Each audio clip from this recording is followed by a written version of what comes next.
and welcome. We are live. It is Wednesday. It is the view from the top. Hi there to Marc coming in from Texas, to Eric Halverson coming in from the Bay Area. People are coming in from all over the world. I can see the numbers are creeping up even as we start.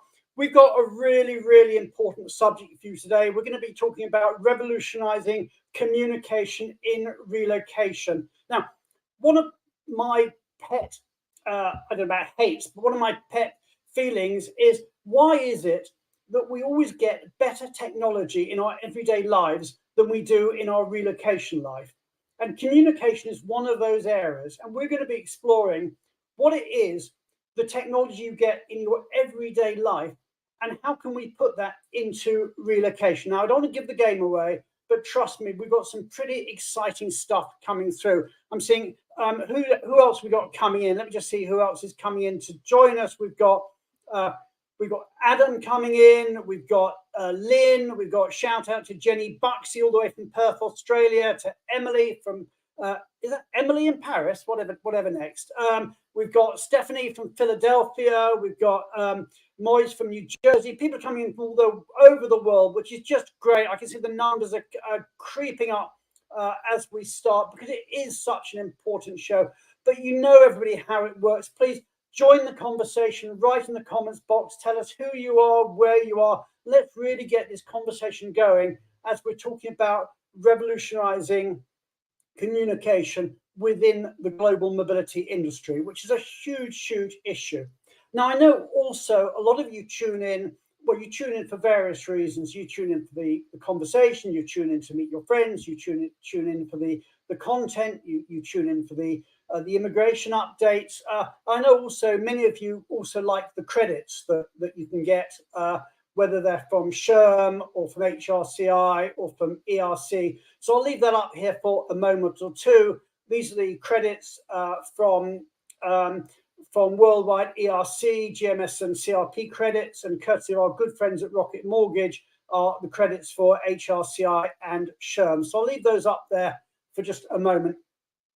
Now, next week, we've actually got a great subject for you next week, which I think is actually at the same time as Worldwide ERC as well. But we're talking about cultural agility, which is a really exciting topic. And we've got not one, not two, not three, but four great speakers. From NetExpat, we've got Alan Verstandig and Laurette Benhod-Saman from NetExpat, who have got a major new survey, which they're going to be releasing pretty much live on the show. But we've also got two companies who have done a lot of work themselves on cultural agility. And I'm delighted to say we've got Simon Hilger from Deutsche Telekom, and also we've got Isabel Senna from Stellantis. So two really great companies, Stellantis and Deutsche Telekom. So a really, really exciting session for you next week. But what about this week? We always like to share a little bit of breaking news. So why don't I tell you a little bit about what's been going on in the last 7 days in our wonderful, wonderful industry of global mobility.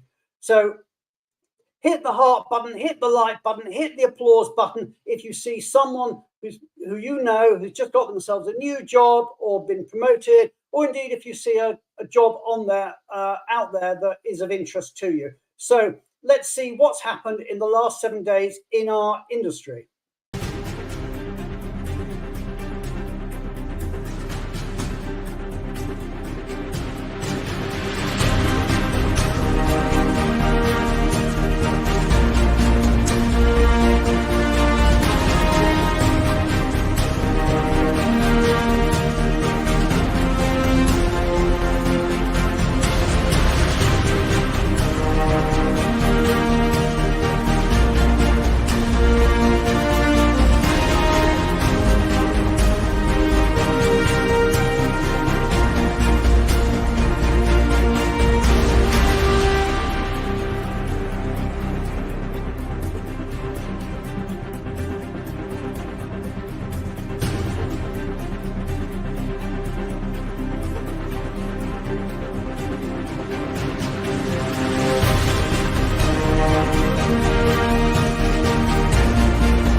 breaking news in the last few days. But the biggest story, of course, in the world in the last week has been the Hamas atrocity in Israel and the repercussions of that. And I wanted to make a personal statement. Now, I must say this is the first time on this show that I've used this platform to make a personal statement, but this is personal for me, and I do want to make a statement to the industry. I wasn't going to say anything, but sometimes I get leaked emails from different organizations within our industry, and I've seen a couple of emails from companies in our industry who sent out messages to their staff saying it's important to maintain neutrality. And I can understand neutrality in the context of the Middle East and the Israel-Palestine situation. And speaking personally, I actually fully support a two-state solution with an independent Palestine. But, and this is the big but, I'm not prepared to be neutral in the face of barbarity, of savagery, of atrocities, including the beheading of children and the rape of women. And I absolutely refuse to do anything other than to condemn that and to stand with Israel and all those who have lost their lives. As I've said, this is personal to me. I've got two nephews who are currently serving in the army. They've been called up, and one of them, their friend, is actually sadly one of the hostages that was taken. She and her husband and her 3-year-old child were captured, and they all managed to escape from the back of a truck where they were being taken into Gaza. And they ran to safety, or to try and get out of safety whilst all the shooting was going on. The husband and the 3-year-old child managed to hide and be safe. The mother, sadly, has not been seen since, and we believe has been captured. So this is personal, and I think we do, as an industry, need to call out terrorism for what it is. In terms of how things move forward, I pray for peace. I pray for the end of Hamas, and I pray for an independent and safe state of Israel and state of Palestine one day, albeit that may be a long way away. Anyway, we're now going to get more practical, and we're going to bring in Julia, who's going to tell us a little bit about what are the immigration implications of what has been happening and what is happening in that region.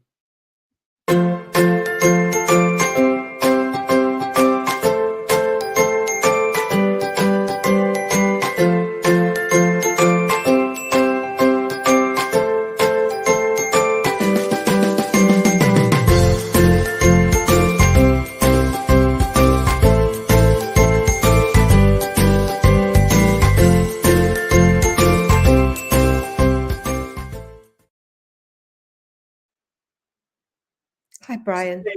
Good to see you. Julia, horrible days ahead. They're probably only going to get worse, sadly.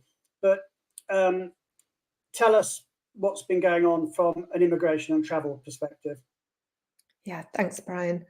So over the last few days, Fragomen has actioned its crisis management response to support companies and individuals. I'd like to just say on behalf of Fragomen, I'm very sorry for everyone's loved ones, family and friends impacted by the whole situation. And also give a great thanks to Nadine Goldfoot and Hans Benson from Fragomen, who've been leading the crisis management team. They've been working around the clock with a large global team in our knowledge centre, which is managed by Scott Lieb. And we've also just launched a client microsite today, which I think will be real benefit to the whole community. And I think Tally's going to put the link up. So I think the thing to say is that no one seems to be making any immediate decisions, but it's very much important in all crises to gather data, obviously wait to see how the situation develops, but all foreign nationals should register at local embassies. And it's very important that companies find out exactly who is where, and that individuals collect original biographical information. Also clients are looking very much at the surrounding areas, Egypt, Jordan and Lebanon, and looking at potential situations there and looking at contingency plans. So the same would apply for assignees in those locations. And as you know from the media, there's many reservists are being called up by the Israeli army. And, you can be called up until age 45. So we do have quite a lot of information and questions around what happens to those people's statuses as they are being moved from the countries in which they have assignees. So what happens when they go back to serve in the army? The other thing is that reservists are being given priority access to flights to Israel, and all the flights are subject to cancellation and delays.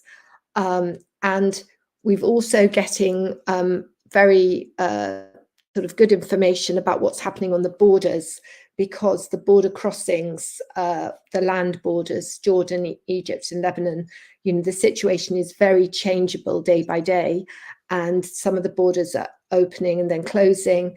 This morning, Egypt closed the Gaza-Israel border after warnings there was a lot of people from Palestine coming in, and they've strengthened security. I understand also that Egypt and Israel have the border there is closed, and that Egypt Air cancelled its flights to and from Tel Aviv, and there are no flights from Tel Aviv to Cairo. Then they're not being allowed to land at Cairo airport. I think the situation this morning seems to be slightly worse with flights than it was yesterday. The processing times of visas are very impacted, but the Israeli government has agreed that anyone who is a visa holder has an automatic extension of 1 month to the 12th of November. And also applications, consular processes and in-country applications are delayed. The other thing, just turning away from immigration, is that this morning I joined a call with UBS, who are giving an economic and geopolitical update. So this very much is UBS's view. It's not Fragment's view or Benivo's view, but this is their view. So what UBS is saying is that there's relatively little global financial impact because of the crisis as yet. Oil prices and gold prices have gone up slightly, maybe 3-4%. But because Israel's assets, bonds, equities are not really in the global indices in which, the global asset management, then, it's having relatively little impact on the global financial markets. And from a geopolitical and risk perspective, UBS sees three ways forward, which is one, a de-escalation, where geopolitical and economic risk would in the markets would fade, or the second one would be a confined confrontation, and again that risk would fade, or the worst case would be a regional conflict which would extend to Iran, and that would have major impact geopolitically and financially from a humanitarian perspective, but it would impact oil supplies. One of the things that they did say is a lot of people are saying, oh, it's very similar to the 1970s in terms of oil disruption, and that they say that's not correct, because in the 1970s demand for oil was growing 5 to 10% each year, whereas now it's only growing at about 1%. And also, unlike the 1970s, there's a lot of spare capacity about. And then on gold always increases in a crisis because investors go to gold because it's a safe asset. But as I say, it's not having a big impact on the gold market. So in summary, at the current time, there's little financial or geopolitical, we're not seeing any great signs of those impacts at the current time. Okay, so thank you very much for that, Julia. I mean, these are difficult days for for everybody, and especially those of us who know people who are living in the region. So thank you very much. We're now going to move on with the show. It feels quite hard to move on to the show, given the environment we're in, but we are going to move on to the show. And I'm delighted to welcome to the stage our change maker for the week, who is Devika Bangwadas from H&M. So everybody, please hit the heart button, hit the like button, hit the applause button. Say a really big thank you to Julia Cole and a welcome to Devika Bangwadas.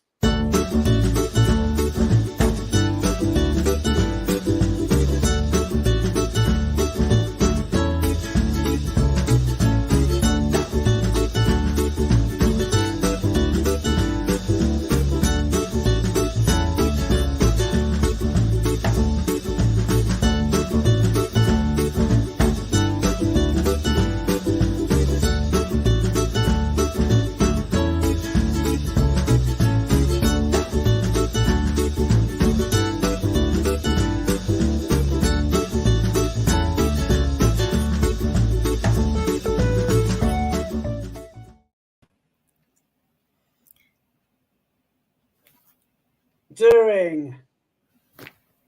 Hello, Brian. How are you? Great to have you on the show. Where are you in the world today?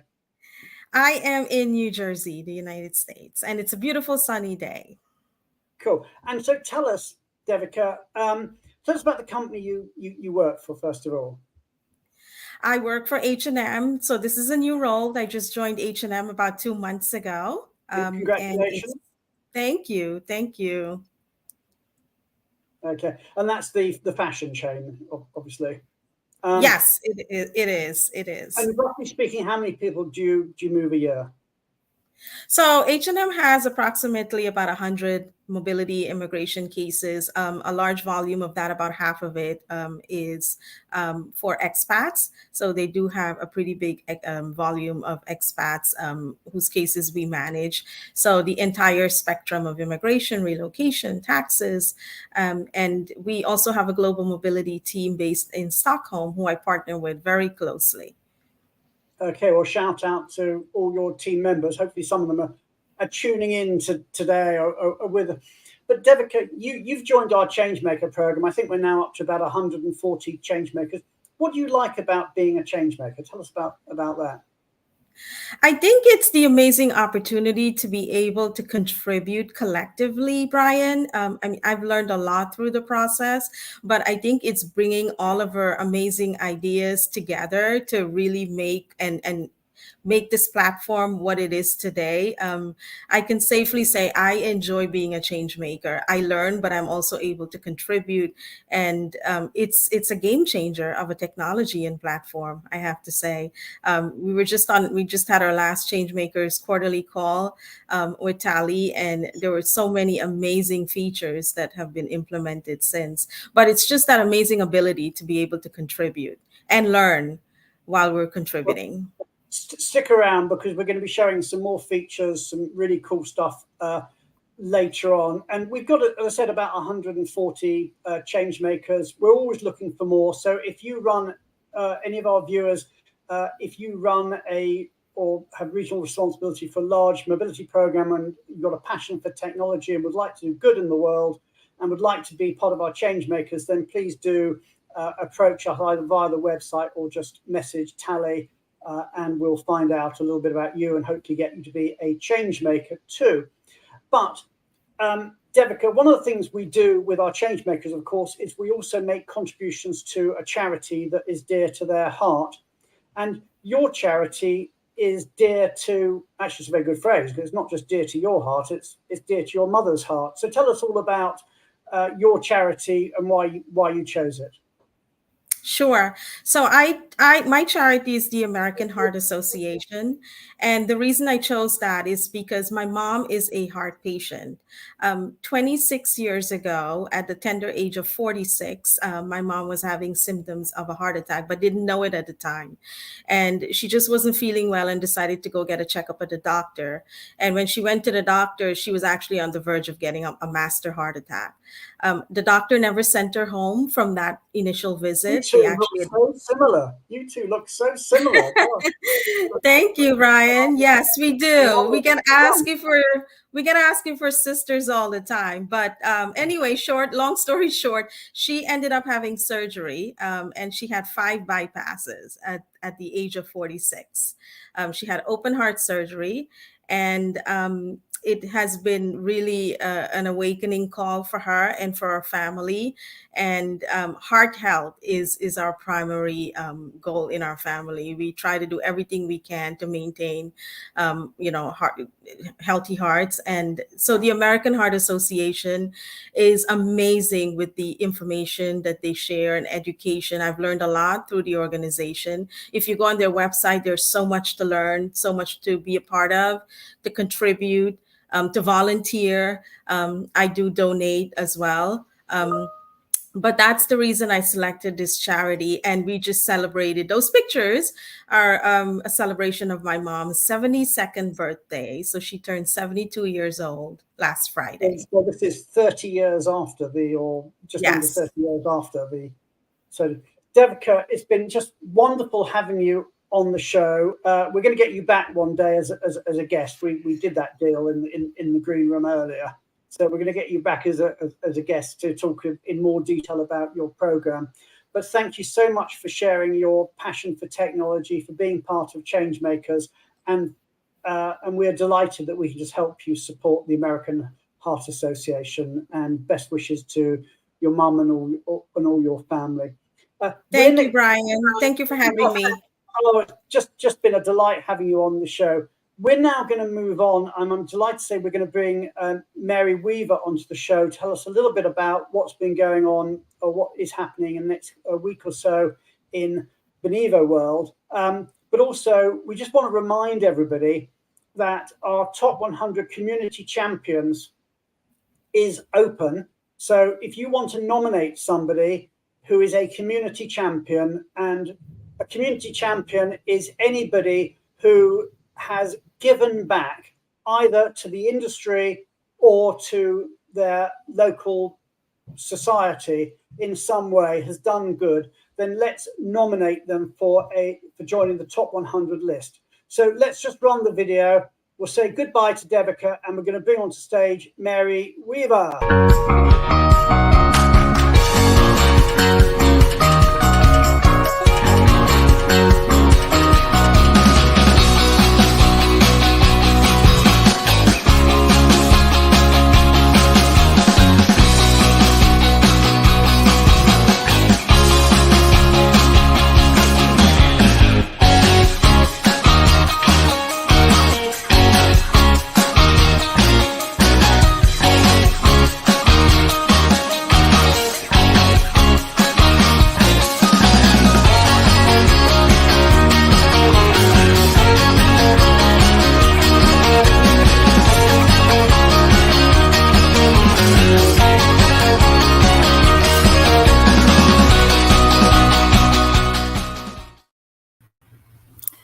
Hi, Brian. How are you? Thanks for having me today. And whereabouts in the world are you today, Mary? I am in Atlanta today, getting ready to hit the road next week. And I just want to say, Brian, I was so moved by what you've shared. And I just continue to pray for peace for everyone, and pray for everyone impacted by this horrific situation. Yeah, I do have several announcements to share with you today, and Tally will drop links in the chat as we go for additional information. You mentioned the community champions and just showed that fantastic video, and I want to encourage everyone to nominate someone who really stands out to you as someone who is contributing positively to their community. And we want to recognize them for the impact they're making. And as an added bonus, we are holding a drawing for everyone who submits nominations. And one lucky winner will get the chance to join Brian as a guest on the Big Reveal show, which is where we will announce the top 100 community champions. So be sure to make your nominations today. And Who out there is excited about Worldwide ERC's Global Workforce Symposium next week in Boston? I know I am so excited and cannot wait to see many of you there. And we have so many opportunities available to connect with the Benivo team in Boston. First, we will have a kiosk in the Innovation Lab. So come stop by anytime during the exhibit hall hours, whether you have 2 minutes or 20 minutes. We would love to see you and say hello and chat. We are also hosting a breakfast for corporate attendees only on Thursday morning, October 19th.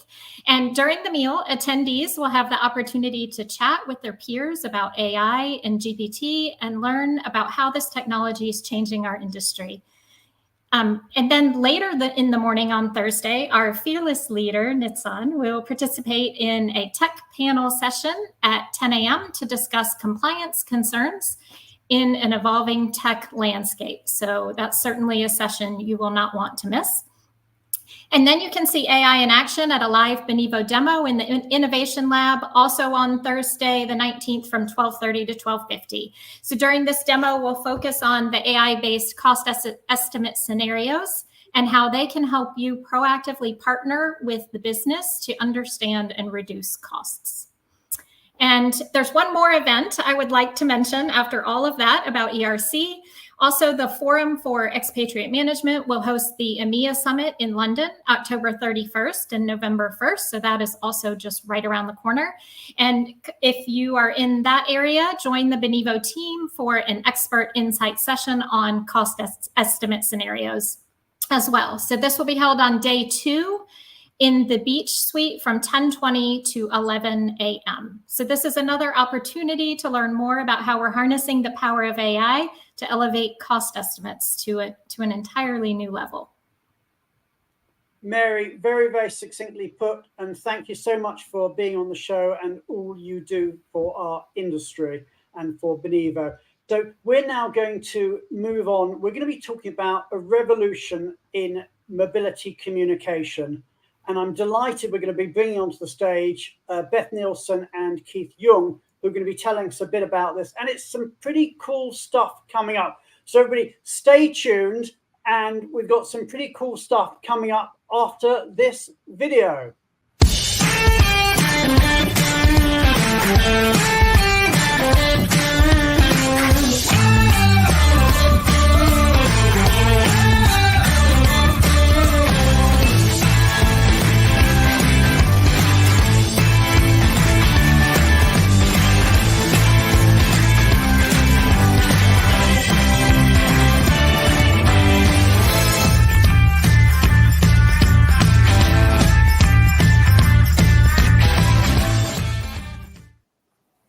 Hello, Brian. Hi, Brian. Keith. Now, Beth, you've been on the show before. Normally, I'll be very gallant and go ladies first with the intros, but you've been on the show. And so I'm going to start with Keith. Now, Keith, you are a product manager at Benivo. Tell me, well, actually, I know, but tell the audience, what is a product manager? What do you do? So as a product manager, we listen to our customer feedback and we identify where are their areas of need, and we turn their pain points and we turn their problems into solutions, and we implement it and we keep measuring in order to continue to improve our Benivo products. So how do you and Beth work together? So Beth, because you're like the client-facing side. So how do the two of you work together to design new features? Well, sometimes Keith comes along to my meetings, but generally it's up to me to listen very carefully to what the industry's saying, to what people are having challenges with that are not currently being met or that they'd like to meet in a different way, and then to share those with Keith and his team for him to prioritize and develop and figure out a solution. And the great thing is I just come to him with problems. I never have to come to him with a solution. Okay, so you hear something from the market and you say, oh, there is a pain point of some kind.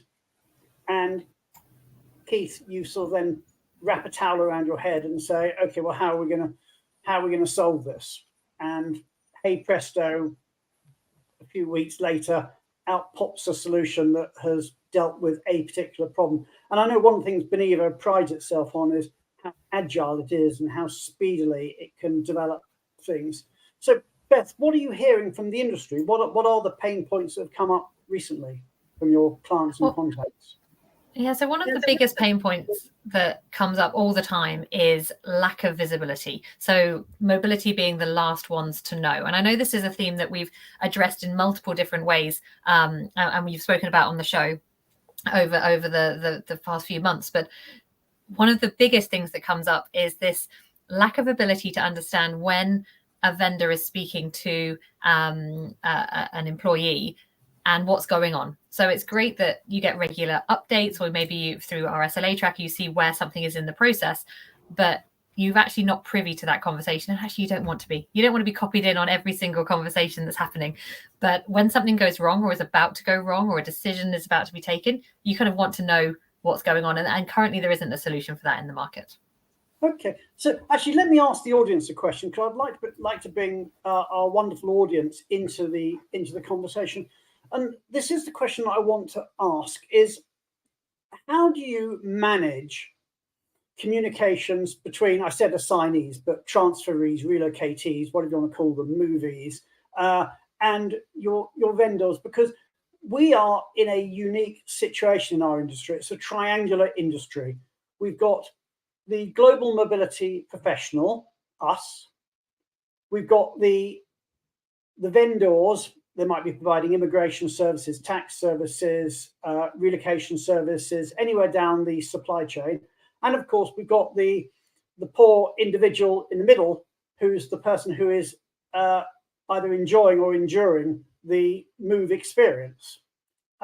And the question is, how do you know what's going on? Because if you're a global mobility manager, your assignee is in conversation with your vendors about their move, and you don't know what's going on. You may not want to know what's going on. So here's the question: how do you monitor communications? I'll give you a couple of choices, but I'll be interested in your views out, and we'll try and shove some of them up on the screen.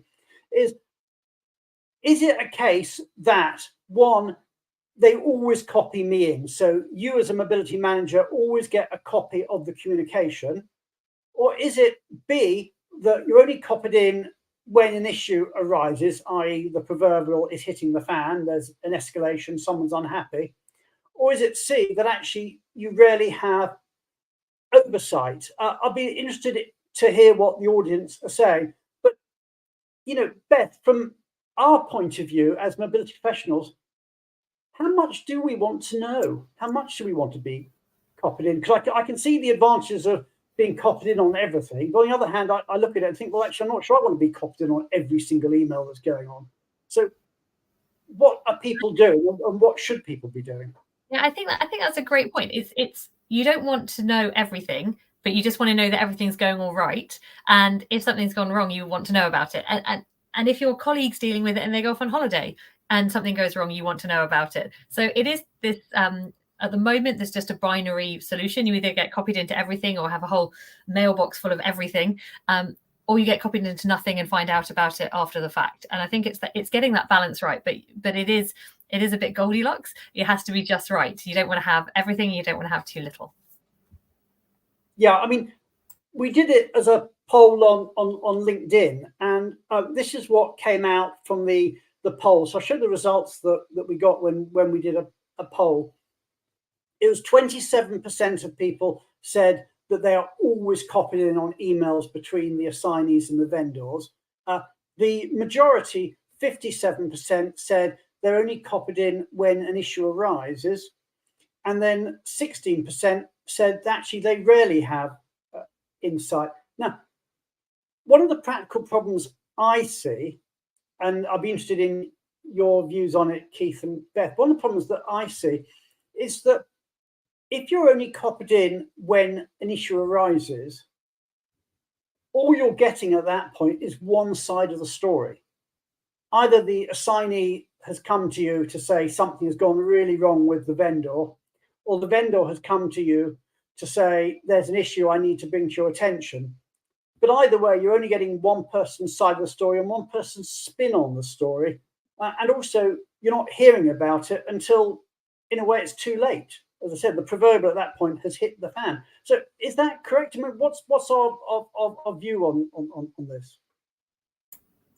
Yeah, I couldn't agree with you more. I think you are getting one side of the story, and you're not also seeing what's happening with everything. You're not getting those everyday user-to-user communication. You're just seeing the extreme cases of where something goes wrong.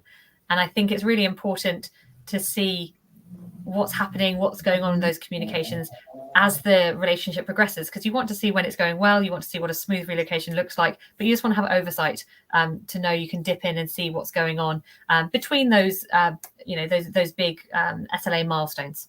Keith, what do you think? I believe you're absolutely right, Beth. When you mentioned, it's a really delicate balance that we need to strike, and to maintain the visibility, but not getting bogged down on the day-to-day operations, because we understand that mobility managers don't usually manage one assignee at one time, and each assignee might be working with multiple vendors at the same time. So if you're copied in every single piece of communication, it could be quite overwhelming for the mobility manager, because even when you do want to find out what's going on, it would take a lot of effort for them in order to be able to achieve that. Because it's normally emails, right? And email chains and overlapping email chains, and just difficult. And the other problem is with an email chain, of course, is that you go on vacation, and who's monitoring the emails, and how does that work? Now, my touchstone for everything to do with tech, I've got a very, very simple way of looking at it. My touchstone for tech is to actually turn around and say, okay, well, that's what happens in mobility. What happens in the real world? What happens in the world that I inhabit when I'm doing something, when I'm booking, I don't know, an Airbnb, or I'm on booking.com, or I'm on, some other retail app. And my general view on all this stuff is I tend to experience much better technology. As I probably said 1,000 times, I normally enjoy better technology when I'm ordering a pizza than I do in relocation. But Keith, what about this whole question of user-to-user communications? What happens in the real world? So from how we understood it in real life cases, so like your example that you've raised, when you're booking a place and let's say you're on booking.com, you're booking a hotel. So booking.com doesn't necessarily needs to know the daily in and out of, when the customer make a booking with a hotel, the communication that happens between them doesn't necessarily need to be updated constantly, but they would like to be able to have a record of the communication between the two, so that if in any case there's an escalation or there's an additional query that it requires booking.com's response, they will be able to retrieve these records from their side without having to only listen to one side of the story or the other, and they will be able to make their judgment and make the decision accordingly. And similar things to when you use, for example, banking, online banking. So if you have a problem, you're not going to go to your email address and email your bank. The communication currently are now either will be done within the online banking portal, or if you are using a mobile, you'll be using the mobile app to contact the bank rather than through email. So it allows the communication to be able to stay on the same platform, and so that, and also within the company, they will be able to hand a particular issue from one team to another as a smooth transition. Whereas in the mobility world, it's more likely that communication would occur through, like you say, through emails or direct phone calls, which mean handing over tasks between teams becomes very difficult. So Beth, sum it up. What is broken in the way we do things at the moment, and more importantly, how can we fix it? Well, so I suppose let's start with what's broken, because that's the easy bit, and then maybe I'll ask Keith to say how we're going to fix it. But as I said, I'm the problem person. So I think at the moment there is a speed issue. Things are very slow because it's broken communication, potentially between different stakeholders. Global mobility is often the last to know about a communication. There's data privacy concerns. If you're sending stuff by email, who's being copied in, who has access to that? Anyone can share it at any point without there being visibility. There is that data privacy. And this is, as we've said multiple times, this is the most sensitive data that you could be talking about.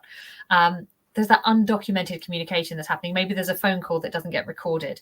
Maybe there's a conversation that takes place between a vendor and an employee that just nobody ever documents. You never know about it. And it's that I suppose it all boils down to the lack of ability to be proactive. And that lack of ability to be proactive when you suspect something's going wrong, or a manager asks you why something's stuck at a certain point, just leads to a really poor employee experience, the need to repeat information to multiple people, and it's just frustrating. I think the problem at the moment, it's just frustrating. Yeah, it would be nice, wouldn't it, if you could step in before a problem has escalated. And you can see that there's a situation, and then you can use your wisdom as a mobility manager to say, well, actually, A, B, and C might resolve that situation. There's nothing worse. I think probably all of us in the industry would agree. There's nothing worse than a grumpy expat. If you've got a grumpy expat who's upset, whether justifiably or not, with the level of service that they've received, that tends to reverberate, because many expats, relocatees, transferees, whatever you want to call them, are often quite senior. And actually, in many cases, they're more senior than we are. So, the last thing you want, well, if you don't want a grumpy expat, what you certainly don't want is a grumpy VIP expat. So anything you can do to be on top of things. So let's start talking about a solution. And I know, obviously we're leading up to a bit of a demo here, and we've developed a thing called user-to-user messaging. So, Keith, I think you're going to share something, aren't you, and talk it through. So shall I share your screen? Is that what you'd like me to do? Yeah, yes, please. Okay. Here we go. Right. Okay. So tell me and tell the audience what we're looking at, and just tell us a little bit about user-to-user messaging. Right. So we're going to start this demo by looking at the employee experience first. So when the employee is using the Benivo employee platform, they will see a list of services that they are going to have as part of their relocation, or as part of their assignment or their trip. And if I were the employee and I have questions about my temporary accommodation, and I would like to know, what kind of options do I have to book, and how do I book it, or any accessory questions that I might have for the vendor, what I can do is I can simply go into the Benivo platform, find the service that I would want to query, and submit a message to send to my vendor.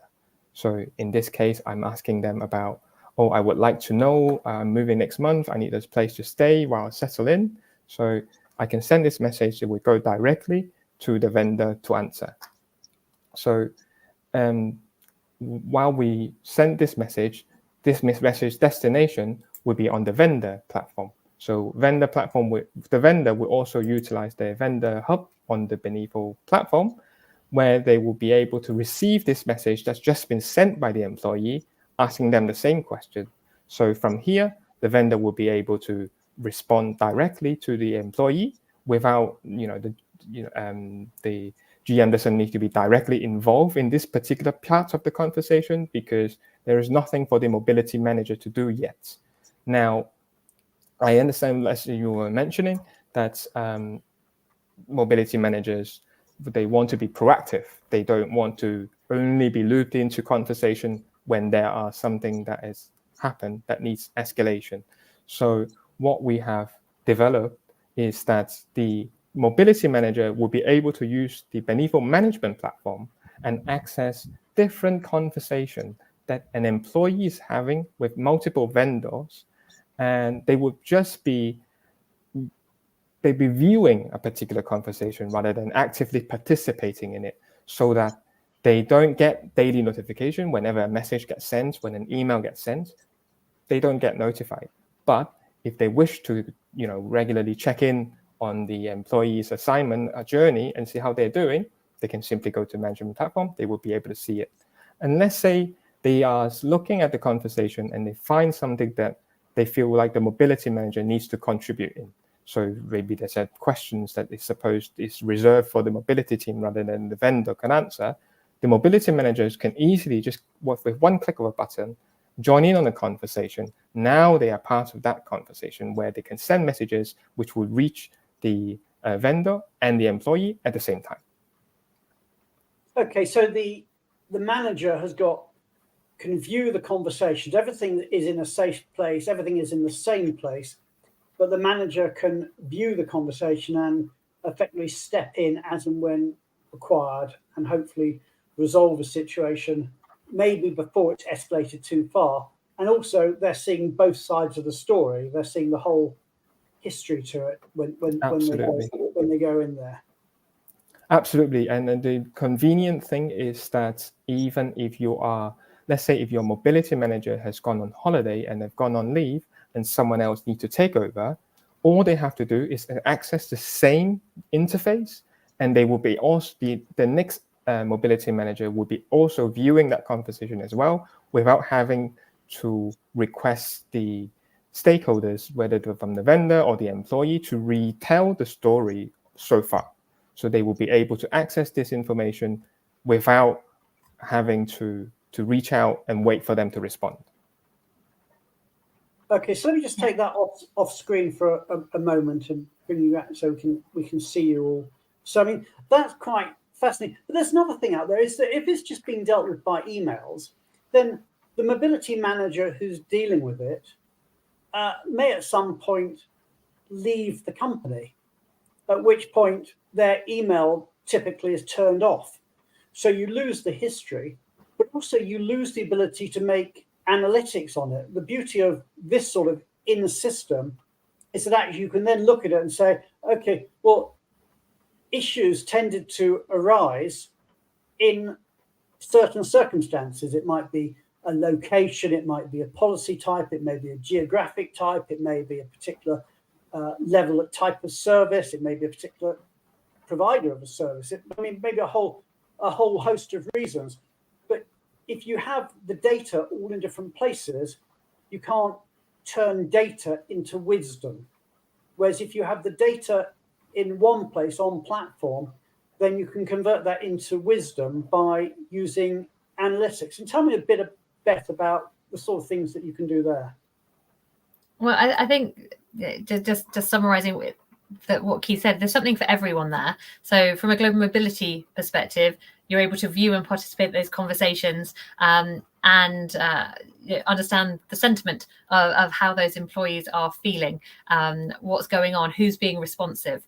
From an employee perspective, you're solving the fact that they can be responsive and someone can see them being responsive. They've got an audit trail and everything is being consistently responded to. And from a vendor perspective, they can see who's being responsive. If an SLA has not been met, but it's very obvious that the employee's been contacted or the employee's not been able to fulfill it for any reason, it's just that additional data on top of has an SLA been met or not, without having to go through a massive exercise to review that. But you're right. I mean, this is all data because all conversations can be turned into data. You can see who's responded, what SLAs have they met, what data have they provided, what's been attached to that conversation. So it is, us at Benivo, we can turn anything into data and tell a story through it, which I absolutely love. And as I was saying, I mean, to me, turning things into data is stage one, but stage two is turning data into wisdom. And I think that's what we do with the analytics. And I know the next thing that's coming down the turnpike is the whole use of sentiment. You mentioned the word sentiment analysis, so that actually the system reads the correspondence before you do and gives you a feeling about it. So, I mean, this is a very, very interesting area. Now, I want to move on because we've talked about it, but what about when things go wrong? And I hate to say it, but things do occasionally in our industry go wrong. We do get I called it before, grumpy expats, things that, and there's nothing worse than a grumpy expat, for all sorts of reasons. So Beth, tell us a bit about that. What happens when in the process something goes wrong? Yeah, I think that's a really good point. So we've got these lovely messages that are being sent between a vendor or an individual, or between an individual and their global mobility manager, but something's gone wrong, and now we want to make sure that that is tracked as a separate pain point. It's an issue that's been managed outside of that conversation. Now, historically, how does that happen? How does that currently work? Well, it's another email. So you have to copy all of the, summarize all the previous emails into one email, figure out who said what to whom, maybe copy in the wrong person, forward it on, they're halfway through the email train, and then they have to get the rest of it forwarded on, or the documents weren't attached. It's repeating information. It's creating this awful, complicated chain, and where one person might respond to something that they got 3 days ago, and that's already been resolved and you've moved on. So that's how it currently works. What Benivo is introducing is something that augments the user-to-user messaging, and is an escalation and issue management system that can work the way that clients want it to work. So the way that any corporate wants it to work. Maybe that means that an issue goes straight to a global mobility team manager, or maybe it goes to the vendor directly, or maybe the first initial goes to their relocation consultant. But who gets notified is very unique to that client, and it could be different in different situations. But that's why you can do it in the software. So the right people get notified with the right information. And if it was started off as a ticket or started off as an email, it can become, started off as a user-to-user message or started off as an email, it can become an issue to manage within the Benivo platform with all the information already there, pre-populated where possible. Okay, and tell me a bit more about that. I mean, is there something you want to demo at this point, or should we? Yes, yeah, you can show my screen. So I'm going to show you something here backstage you wanted to share. Let me just pull that up as if by magic. Perfect, as if by magic. Tell me what we're looking at, and let's go. So currently I've filtered this on escalation. So this is just showing me escalations that have been raised, but a similar process can be used to have any issues. So maybe it's just exception management, maybe it's issue management, maybe it's escalation management. But the important thing is that you can see everything in one place, and it's assigned a ticket ID, or it's assigned a specific ID for that issue you're trying to solve, and all the information is in one place. So that means that you get the ability to escalate, to filter, to see the priority of something, to see which individual is owning that, which team member is dealing with it, and then they can go in and resolve that all on one screen.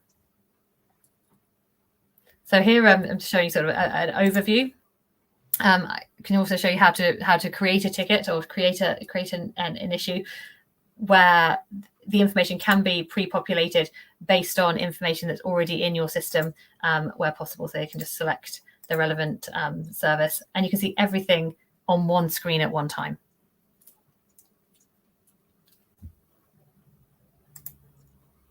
Okay, and the important thing that I absolutely love is that you can attach things. So you can have comments. Obviously, with all of these things, we're used to working in email, but similar to the user-to-user messaging, an individual can get alerted via their email and then reply, and it goes back into the system. So there's multiple ways of adding to the same chain without creating repetition.